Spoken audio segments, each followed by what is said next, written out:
Welcome back guys. स्वागत है आपका एक बार फिर से एमएससी मैथमेटिक्स क्लासेस की यूट्यूब चैनल पे। प्यारे साथियों, एमएससी मैथमेटिक्स के लिए, एमएससी मैथमेटिक्स फाइनल ईयर के लिए आज अपन कंटिन्यूम मैकेनिक्स वाला जो पेपर है उसकी शुरुआत करेंगे। आज अपन यूनिट थर्ड से इस क्लास की जो है वो शुरुआत करने वाले हैं। अब आप सोच रहे हैं कि यूनिट फर्स्ट व सेकंड क्यों नहीं करवाई, तो उसके पीछे का रीज़न ये है कि वो थोड़ी बड़ी है और यूनिट थर्ड जो है वो काफ़ी ईजी है, छोटी यूनिट भी है। इसको अपन 4 से 5 क्लासेस के अंदर कवर कर लेंगे और आज 1 अप्रैल से लेकर के 15 अप्रैल तक मैं आपको यूनिट फर्स्ट, सेकंड और थर्ड जो है वो कंप्लीट करवा दूंगा। यानी कि ओवरऑल अपन 5 डेज पर यूनिट के हिसाब से लेकर के चलें तो 15 डेज में 3 यूनिट कंप्लीट कर लेंगे। ओके, तो कंटिन्यूम मैकेनिक्स वाला जो पेपर है इससे मैं ज़्यादा उम्मीद नहीं करूंगा विद्यार्थियों से, क्योंकि ये एक ऑप्शनल पेपर पर आता है जहां पर विद्यार्थी स्वेच्छा से जो है इस पेपर को चूज करता है। हालांकि जो विद्यार्थी मेरे से पढ़ने वाले हैं उनको मैंने कंटिन्यूम मैकेनिक्स के लिए ही बोला है, क्योंकि मैं रिलेटिविटी एंड कॉस्मोलॉजी वाला जो पेपर है उसको मैं नहीं करवाऊँगा। बाकी स्टूडेंट पर डिपेंड है कि वो किस तरीके से पेपर्स, ऑप्शनल पेपर जो उनको चूज करता है। तो बढ़ते हैं हमारे क्लास की तरफ, और क्लास में आगे बढ़ने से पहले आप सभी से एक रिक्वेस्ट है और it is my humble request for you. अगर आप हमारे चैनल पर नए हैं तो प्लीज़ चैनल को सब्सक्राइब कीजिए, अपने दोस्तों के साथ शेयर कीजिए, और अगर आपको क्लासें पसंद आती है तो प्लीज़ लाइक भी ज़रूर कीजिए। आज अपन कुछ मोस्ट इंपॉर्टेंट डेफिनेशंस के बारे में जानेंगे जो हर साल हर बार एग्जाम में पूछी जाती हैं, एग्जाम पॉइंट ऑफ व्यू से इंपॉर्टेंट रहने वाली हैं। पहली है अपनी लैग्रांज डिस्क्रिप्शन के बारे में। ठीक है, लैग्रांज जो डेफिनेशन है इसके बारे में अपन यहाँ पर डिस्कस करेंगे और इन पर बेस्ड क्वेश्चंस जो है वो एग्जाम में आपसे देखने को मिलते हैं। इसके अलावा लैग्रांज के अलावा यहाँ पर एक यूलेरियन डिस्क्रिप्शन और पढ़ेंगे। इन दोनों में से हर साल कोई ना कोई एक एग्ज़ाम में फंसता है 101%। हर साल एग्ज़ाम के अंदर 101% फंसता है। क्वेश्चन दोनों भी फंस सकते हैं, लेकिन एक की तो मैं 100% दावे के साथ बोल सकता हूँ और इसका मैं आपको एविडेंस दूंगा, प्रूफ भी दूंगा।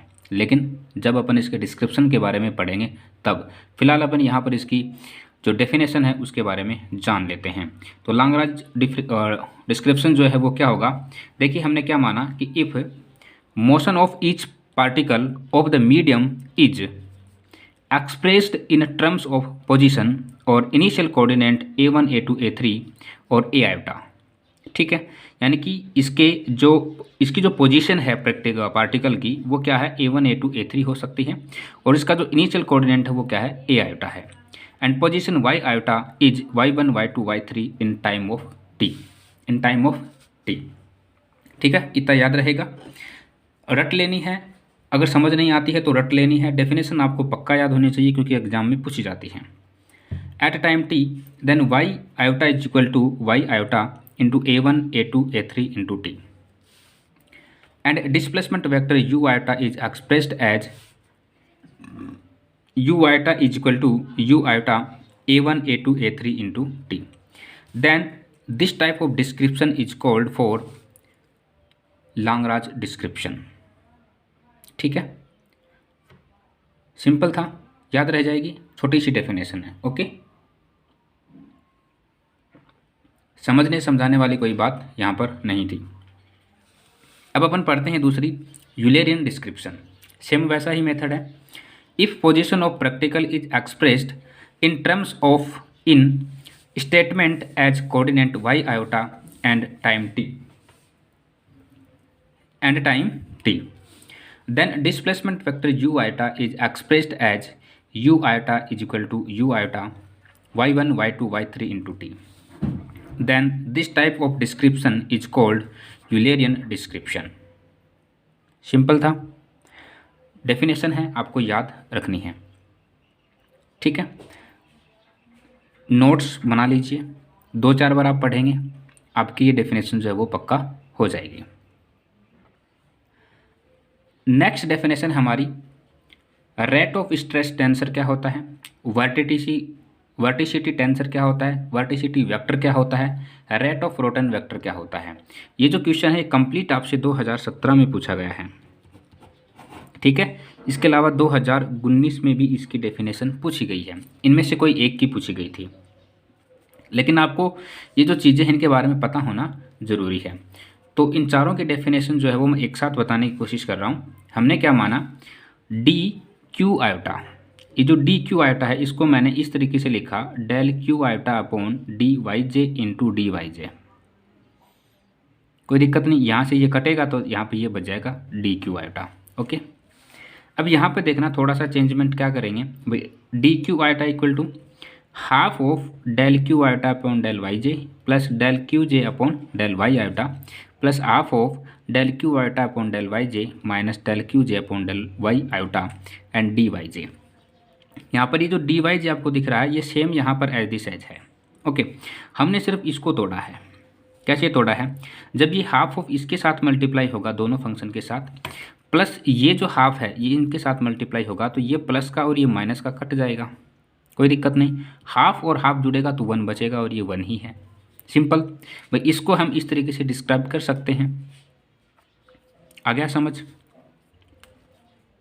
वापस बताएं, जैसे हमने यहाँ पर माना ये जो del q iota upon del y j इसको मैंने ए मान लिया, ठीक है, और इस ए को मैं क्या लिख सकता हूँ, half A plus half of A लिख सकता हूँ। तो हाफ ए और हाफ ए मिलकर क्या करेंगे, कंप्लीट ए बना लेंगे। तो बस वही ये जो खेल था यहाँ पर ये सेम ऐसा ही था, याद रहेगा।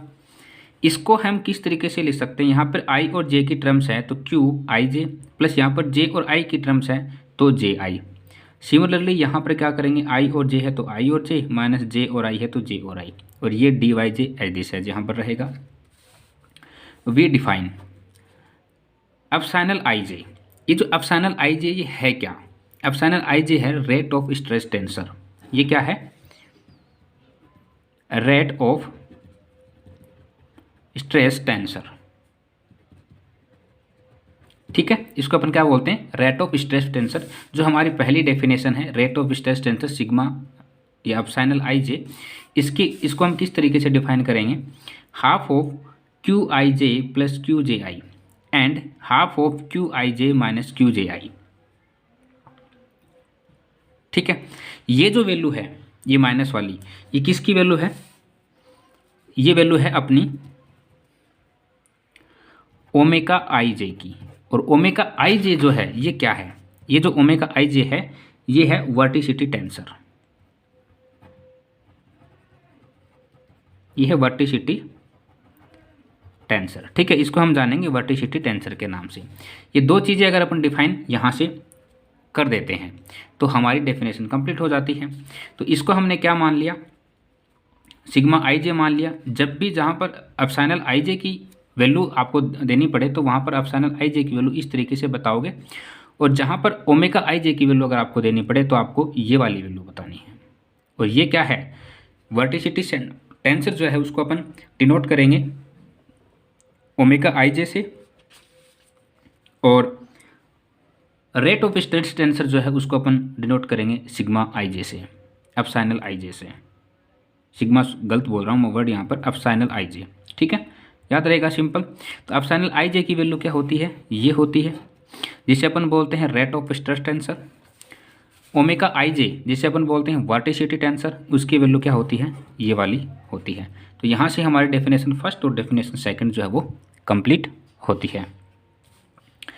यहाँ से हम एक चीज़ जो है, यहाँ पर जैसे डायरेक्शन की अगर मैं बात करूँ सिंपल सा, तो यहाँ से एक डायग्राम मैं ड्रॉ कर रहा हूँ, ज़रा देखना ध्यान से, ठीक है। यहाँ पर इसको माना y1, इसको मान लिया y2 और इसको डायरेक्शन को माना y3, ठीक है। तो यहाँ पर हुआ क्या कि हमारे पास एक पार्टिकल था, ठीक है, जिसकी कुछ डायरेक्शन इस तरीके से थी, ठीक है। ये था डी वाई आयोटा, ये पी बार, इस पॉइंट को नाम दे दिया क्यू बार। तो ये जो पी बार था ये किसी समय टी के ऊपर जब मूव होगा पार्टिकल तो इसकी जो डायरेक्शन है वो क्या होगी, क्यू आयोटा डायरेक्शन होगी, और यहाँ पर जो डायरेक्शन होगी वो होगी क्यू आयोटा बार प्लस डी क्यू आयोटा, ठीक है। ये बार नहीं है, माफ़ कीजिएगा, ये डायरेक्शन का साइन चिन्ह है, ठीक है। इस तरीके से मतलब ये डायरेक्शन जो है यहाँ पर आपको दिखेगी, ठीक है। ये डायग्राम था, समझने के लिए था। अगर आप इसको एग्जाम में काम भी लेना चाहते हैं तो ले सकते हैं, कोई दिक्कत नहीं है।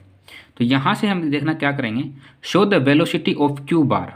यहाँ से जो वेलोसिटी है Q bar relative to P bar, ठीक है, क्यू बार से relative to P bar, okay, is given as Q bar equal to Y D Y into T, इसको हमने नाम दे दिया equation number first, P bar equal to Y T, भाई किसी समय टी के ऊपर इसकी जो डायरेक्शन थी वो वाई थी पी बार की, और किसी समय टी के ऊपर क्यू बार की जो डायरेक्शन थी वो Y plus D Y iota थी, डी वाई थी, ठीक है, सिंपल सा याद रहेगा।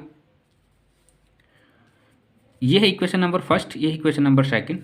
हम क्या करेंगे, equation number first minus equation number 2 करेंगे, then D Q iota is equal to Q iota P bar minus Q iota P bar, okay okay. यहाँ से P bar equation number first से पी बार और equation number second से Q bar की value यहाँ पर रखेंगे, value रख दी, पी क्यू बार की वैल्यू ये है और पी बार की वैल्यू ये है, रख दिया, सिंपल सा। थोड़ा सा ध्यान से देखेंगे तो हमने अभी अभी क्या पढ़ा था, स्टार्टिंग जब हमने क्वेश्चंस की थी तो उस टाइम पर हमने एक चीज़ पढ़ी थी, ये वाली, यहाँ से देखना डी क्यू आयोटा है ना, ये वैल्यू किसकी है, डी क्यू आयोटा की वैल्यू है, तो इसको हमने क्या लिखा था, ये वैल्यू किसकी है, सिग्मा आई जे की वैल्यू है, ये किसकी वैल्यू है, ओमेगा आई जे की वैल्यू है ना। तो इसको ये वाली जो इक्वेशन है सेम यहाँ पर ये है, D Q iota is equal to this function लिखा जा सकता है। यहाँ से सिग्मा आई जे यानी कि रेट ऑफ स्ट्रेस टेंसर जो होता है वो साइमेट्रिक होता है, ठीक है, रेट ऑफ स्ट्रेस टेंसर,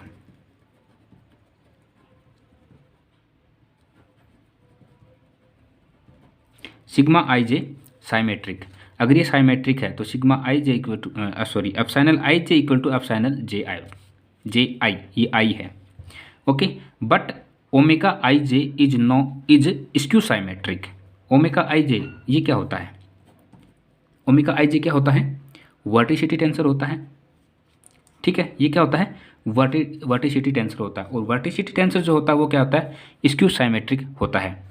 देखिए फिलहाल क्या है कि आपको ये चीज़ें थोड़ी कम समझ आ रही होंगी, लेकिन आपको एक बार ऐसा मान लेना है जानने के लिए, ओके।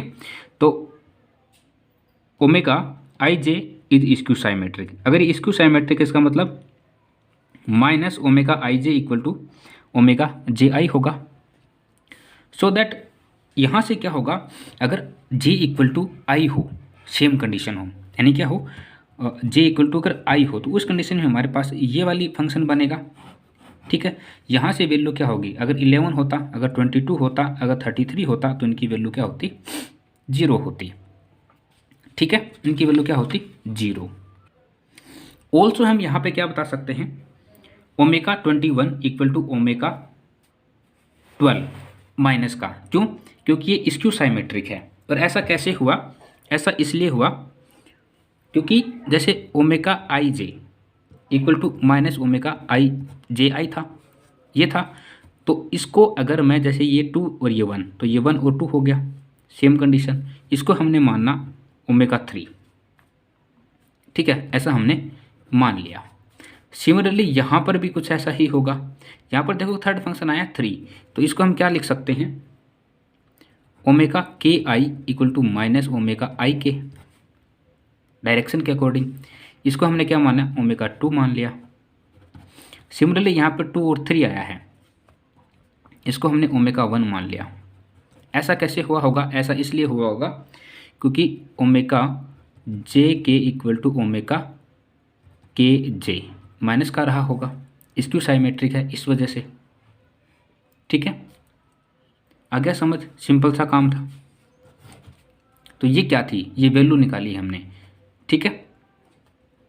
यहाँ से ओमेगा 1, ओमेगा 2 और ओमेगा 3, इसको मैंने क्या डिनोट कर दिया, ओमेगा आयोटा, ठीक है, is rate of rotation tensor, ये क्या है, रोटेन वेक्टर है, माफ़ कीजिएगा, omega iota is rate of rotation vector, ठीक है। यहाँ पर ये जो आयोटा है, where iota is equal to 1 2 3, यहाँ पर 1 2 3, ठीक है, इनकी जो वैल्यू है वो क्या है, ओमेगा आयोटा से डिनोट कर दी, और इसको हमने बता दिया रेट ऑफ रोटेन वेक्टर। कहने का मेरा सिंपल सा मतलब ये है कि जब भी आपको रोटेन वेक्टर निकालने तो रोटेन वेक्टर कितने होते हैं, 3 होते हैं, 1 2 3। अब अपन बात करते हैं, तो यहाँ से हमारी 3 डेफिनेशन जो वो कंप्लीट होती हैं। चौथी डेफिनेशन क्या है, वर्टिसिटी वेक्टर के बारे में बताना कि वर्टिसिटी वेक्टर साइन आयोटा जो है वो क्या होता है। इसको बोलते हैं साइन आयोटा जो वो क्या होता है। तो sine iota is define as sine iota is equal to 2 omega iota, ये वाली कंडीशन। यानी कि अगर मैं रेट ऑफ रोटेन वेक्टर का 2 गुना कर दूं तो वो हमें क्या मिल देगा, वर्टिसिटी वेक्टर देगा। सिंपल सी बात है। ओके, और इसको मैं कुछ इस तरीके से ले सकता हूँ, एप्सिलॉन आई जे ओमेगा के जे। यानी कि ये कैसे मिलेगा, ये भी तो दिख रहा है ना आपको, ये कैसे मिलेगा, इस तरीके से मिलेगा। थोड़ा सा कॉमन सेंस लगाना है भाई। ओमेगा आयोटा है यहाँ पर, देखो साइन आयोटा इक्वल टू क्या आता है, 2 ओमेगा आयोटा होता है। ठीक है, ओमेगा आयोटा क्या होता है, ये वाली वैल्यूज होती हैं, और ये वाली वैल्यूज कहाँ से मिलेंगी, यहाँ से मिलेंगी। तो यहाँ से मिलेंगी, तो हमने इसको इस तरीके से डिफाइन कर दिया है। ओके, इसको इस तरीके से ले सकते हैं, क्यू के जे, ओमेगा की जगह अपन कर सकते हैं क्यू के जे लिख सकते हैं। ओके साथियों, तो उम्मीद करता हूँ आज की क्लास जो है वो आपको समझ आई होगी। नॉर्मल छोटी छोटी डेफिनेशन जो है मैंने आपको 6 डेफिनेशन बताई है यहाँ पर। एग्जाम पॉइंट ऑफ व्यू से वेरी इंपॉर्टेंट डेफिनेशन है, हर बार एग्जाम में पूछी जाती हैं। नेक्स्ट क्लास में अपन यूलेरियन डिस्क्रिप्शन और लैग्रांज डिस्क्रिप्शन जो है उनके बारे में डिस्कस करेंगे, जो एग्जाम पॉइंट ऑफ व्यू से इंपॉर्टेंट हैं।